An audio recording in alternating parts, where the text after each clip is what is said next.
Hey, y'all, Zach McDonald, your real estate agent here with Real Property Associates, and want to share my most recent offer negotiation review with you and give you a few tips and insights into the Seattle real estate market and hopefully some advice that might be practical for you if you're thinking about making an offer in the Seattle area. So we start off with a story. So the story on this one, these clients of mine are neighbors. They've lived in this neighborhood for over 30 years, so they bought their home for significantly less than what they paid for or what they sold it for or are selling it for.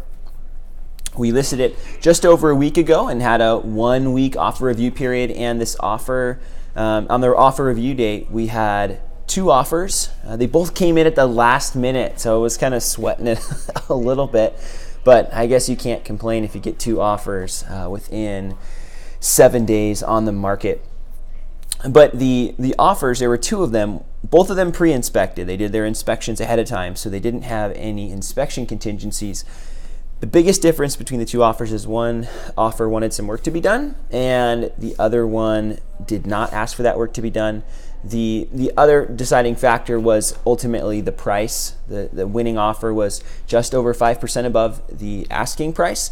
And so the other offer was close on the price, but was also asking for the work to be done. So as a buyer, I think for buyers, the tough thing in this market, and specifically in the Seattle area, is you want your house to be move-in ready and you don't want there to be big issues.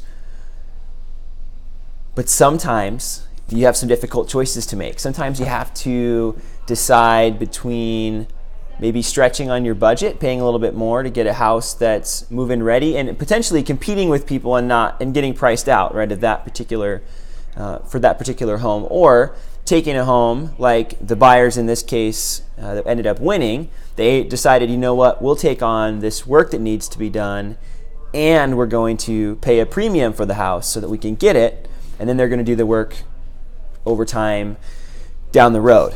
So for one buyer, the house was worth, an additional sum of money plus that work, whereas the other buyer was essentially asking to pay the asking price for the house. So as a buyer, the one if you want to be on houses with less competition, you're going to be wanting to target houses kind of like this listing that I had in Edmonds that has some work that needs to be done.